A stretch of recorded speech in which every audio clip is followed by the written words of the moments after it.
3 people I failed to set straight by Krishna's mercy. स तया श्रद्धया युक्तस्तस्याराधनमीहते लभते च तत कामान्मयैव विहितान् हितान्. Quote, endowed with such a faith, he seeks favors of a particular demigod and obtains his desires. But in actuality, these benefits are bestowed by me alone. Lord Krishna, Bhagavad-gita 7:22. 1. My child.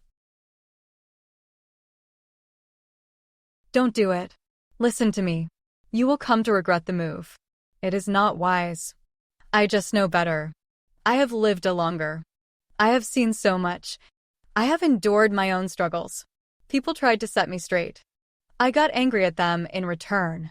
I went ahead with my ill-advised plans. I came to later regret those decisions. I had to both apologize and endure the humiliation of having been wrong on something so important. 2. My friend.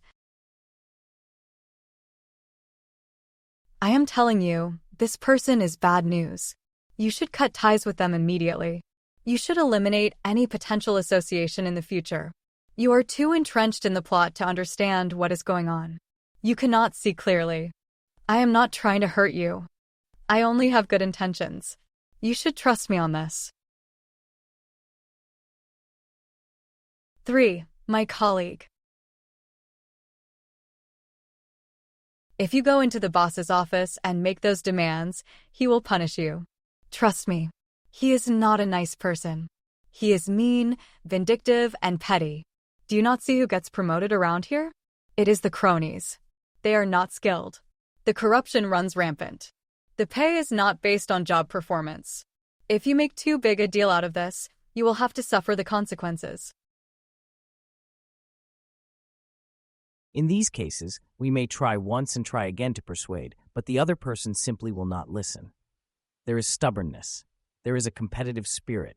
There is a lack of respect. They simply do not believe that we know better. Because who are we? What standing do we carry? Why should we be listened to?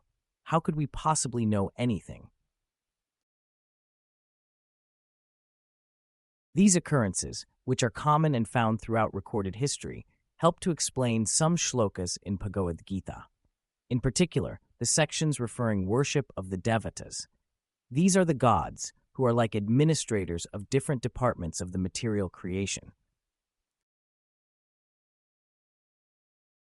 Based on our limited perception, we might wrongly conclude that everything runs on its own. That massive ball of fire situated in outer space, which has yet to run out of energy, somehow magically appeared. It remains where it is without any sort of outside intervention. There are no outages for scheduled maintenance. There is no fuel delivery truck arriving at appropriate intervals. At the same time, the reliance is so strong that the slightest deviation in output from the sun could spell disaster for the human population. Vedic literature explains that since it is the material world, the types of bodies inhabited can be in any combination of material elements. Fire is one of those elements, and so the sun is like a giant body consisting of fire. That body is nothing on its own. There must be Purush inside. There is a person holding that collection of elements together. The same applies to other fixtures of nature, such as the rain, the clouds, the sky, the trees, and so forth. A person can worship these different administrators. There is yagya, which is both approved and validated through long-standing tradition. For instance, in Bhagavad Puran, we find the story of the residents of Gokula Vrindavan preparing for a yagya in honor of Indra, who is the god of heaven. There are yagyas to satisfy the different devatas, so much so that an entire lifetime can be occupied with worshipping for this particular benefit and that.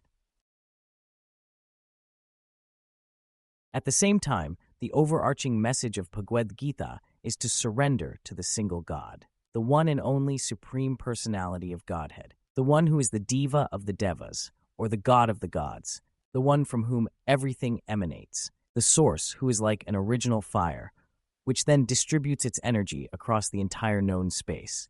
that person is God, and our best option is to be devoted to him exclusively. Nevertheless, we find the one God describing how he personally strengthens the faith of those who worship the devatas. Why would he do such a thing? Why should he steer someone in the wrong direction? If not wrong, then at least the results are incomplete. The results from such worship are fleeting in nature, corresponding with the life experience itself. Why would Krishna help someone do something that is ultimately not in their best interest? The truth is that sometimes a person simply will not listen. Despite the best presentation offered to them, in a direct manner, through a long-form discussion, they might not understand the principles. They are so focused on achieving a specific goal that they will not accept sound wisdom. In these cases, Sri Krishna is so kind that he still helps them. He strengthens their faith in a particular devata. The reason is that worship in an authorized way is better than completely shunning good culture. Better to make progress than to go backwards. It is said that the worshippers of the devatas go to the planets of the devatas. The worshippers of Krishna go to the spiritual world of Vaikuntha. There is no comparison between the two destinations. If we are fortunate enough to know better, if we are in a position to accept the highest truths, then we should not knowingly follow a lower standard. If the highest interest of the living being, Purotha, is connection with the single God, then we should work in ways to attain that goal. The means for success in that path are simple and straightforward. We simply make everything that we do an offering. We turn the entire life experience into yagya, which is ultimately for the benefit of the Supreme Lord. Yat karoshi yad ashnasi, yaj juhoshi dadasi, yat tapasyasi kaunteya, tat kurushva mad arpanam.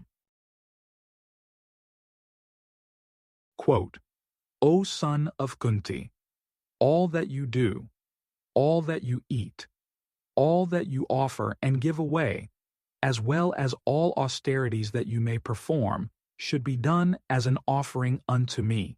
Lord Krishna, Bhagavad-gita 9:27. In closing, opportunity now to take this life as yagya to make, for highest diva of all, as Supreme Lord to call. Others not listening so, towards temporary will go, while time to success lengthening, Krishna still that faith strengthening.